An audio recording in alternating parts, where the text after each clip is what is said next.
What is up, everybody? It's Peace-Eye. Welcome to another video. Today, we're giving you some more janky deck profiles. We've got our Phantom Knight Tearlament budget deck. So, let's get right into it. Alright, so for the main deck, we're playing 48. The Phantom Knight cards, as you know, have a lot of, strengths in the graveyard. So, with all the milling going around, you're going to have a lot of opportunity to trigger a bunch of different effects. Which can plus you and then eventually kill your opponent. And all this stuff is super cheap. I have all of it. So if I have all of it, then you guys probably do too. 3 Torn Scales, 3 Boots, and then we have some one-ofs. We've got the Cloak, the Ragged Gloves, and the Stained Greaves. So that's your Phantom Knight main deck monster package. Pretty good. You'll see a lot of them. Next up, the Tearlaments. So everyone should have a playset of the commons. So 3 Merrily and 3 Havness. Havness is amazing as a hand trap. And then 2 Shiren. I'll pick up the 3rd one eventually. I don't know where I can find one, but yeah, definitely no Rhino Heart. So just 8, and it's honestly enough. The only reason I went X2 at the other locals I took this to was because I misplayed and I added Sharon when I should have added Havness, but we learn it out here. Next, this engine, the plant engine, Lone Fire Blossoms at 3, the Predaplant Orphis Scorpio, and the Darlingtonia Cobra. So this searches instant fusion. This is kind of like the combo that I did in the Therion deck, the Therion Tearlament deck. Because this is just such a powerful normal summon. It gets a card in your graveyard. It adds instant fusion. It puts 2 bodies in the on the field. In this deck, you make Cherubini, and that just gets you your full Phantom Knight combo, and you have access to your Kit Kalos. So it's just really free, and it's really nice. Next for dangers, Jackalope, Snake, Mothman, and Triple Nessie. So pretty standard. Next, we are playing some of these bricks. So you've got your Graph and your Seer. It's just so insane to be able to send this off of Cherubini, special summon this, make Rusty, and then still have a Link 2 on board because you get to revive Cherubini. It's so powerful. So that's why you end up playing those. And you can always put these back with the Tearlament cards to make Mud Dragons so that they're in your deck for later as well. Next is some spells. So we've got our Instant Fusion, very powerful card, which is why it's at 1. Foolish Burial, this is versatile. You can send either a Tear or a Phantom Knight card. Next up is the 1 Scream and the 1 Heartbeat. So these are your Tear spells that you're using. This shuffles back their Mystic Mine or their Continuous Trap that's trying to hurt you or whatever. And then Scream searches your traps, and it can also mill 3 and decrease attack, which is insane. Next up, some going second cards. 3 Super Poly and 3 Forbidden Droplet. You should be able to access Droplet now. I even got a playset of it. Yeah, so essentially, Super Poly just eats boards alive, and then Droplet just allows you to play the game. Scythe is still running around. Next up, the traps. 1 Shade Brigadine.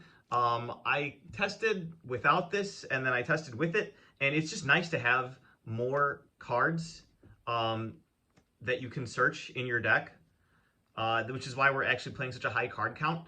If you do get your hands on some of the Ishizu cards that shuffle stuff back into the deck, I would recommend playing those and then maybe cutting down on the traps.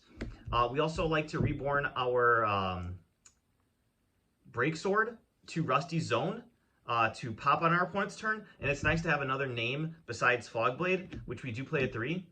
So we do play the Wings and the 3 Fogblades. So 5 Phantom Knights traps. And then finally, the Tearlaments traps, you have 2 Sulliek and then the 1 Crime.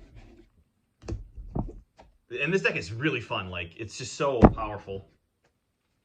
Next, side deck, or extra deck. For the fusions, you have the Mud Dragon, the Kit Kalos, the Garura, and the Dragostapelia. Really simple, really cheap, really easy to get your hands on. Next up, you've got your Break Sword for your Xyz, Abyss Dweller, Time Thief Redoer, and Zeus. Really wish I could have fit Downward in here, and then also that aqua monster, what is it called? Levier the Sea Dragon. I wish I could fit that in there, but there's just not enough room. But it's funny because it's an aqua and you can put it back to make your Kit Kalos. But yeah, that's just that for the Xyz. And then for the links, I really wish I could fit Dark Charmer in here, but unfortunately, we have to play Cherubini. IP is an extremely powerful card that lets you link summon on your opponent's turn. Rusty, obviously, for the link 3s. Unicorn. Curious. Maybe this could be a flex spot, but this deck really makes Curious very easily. And it lets you, if you just draw into your Phantom Knight combo, with one extender, you can also get into your Tearlaments combo, mill your deck, and then get the full end board, which includes your Apollosa on field. So that's why I play Curious, and then the Dangers obviously help with that as well. And then access code for closing out games.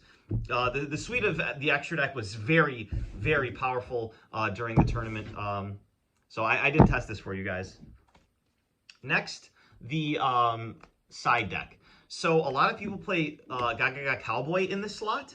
But when you're on a budget, you don't have access to the Rhino Heart, which is a level 4 body that puts itself on the field, and you can usually use that with either Sharon or Mud Dragon after you do one of your fusion summons, Mud Dragon of the Swamp, to make your rank 4s. But in this deck, it's not guaranteed that you're going to have a rank 4 every single time. So we play Agave Dragon. So what you need to do basically is summon your worm, and then at some point put it into the graveyard, and then link summon your Agave Dragon, and then Agave Dragon will increase your life points by 400 for every worm. And then Mud Dragon is a worm, so yeah. And then also, if you do get your hands on some Bystials, you can inflict 100 damage to your opponent for every Bystial in your graveyard, because they're all dragons, and then this does 100 damage on summon for every dragon in your graveyard, or in the graveyards? In the graveyards. So this card's actually insane. If your opponent has any worms or dragons in their grave, like, this is going to win you the game in time, guaranteed. Whereas Cowboy is just like, you need the level 4s, and this is just not built for that. Next up is the Raw Sphere mode and the Lava Golem package. Don't forget that you don't get your normal summon when you use these. That came up in tournament as well, but that's neither here nor there. These are really good for clearing boards. I like these even better than Dark Ruler, just because it just gets rid of them, and you do not really have to worry about them anymore. So that's for that portion. Next, Pinkertops. I feel like Pinkertops is really strong right now, because you just slap it on board and it demands response. It's kind of like the budget Fenrir, the Kashri or whatever it's called. Next up, I was afraid of the what's it called? Like the Runic deck, and Mystic Mine and stuff. But honestly, like, that deck kind of died with the new format. So 2 Spell Cancelers, 2 Galaxy Cyclone, same reason. And then this is one of the most powerful floodgates that you have access to. This like counters Fluandereeze, Sprite, so many different decks. My opponent had to, Adrian had to play very unconventionally to out this. I'm pretty sure it was Adrian. But he had to actually tribute summon a Dimension Shifter. Maybe it was someone else. I can't remember. But tribute summon a Dimension Shifter and then overlay with a Bystial to make that new zombie card. And that's how I was able to out it. And I was like, wow, that's amazing.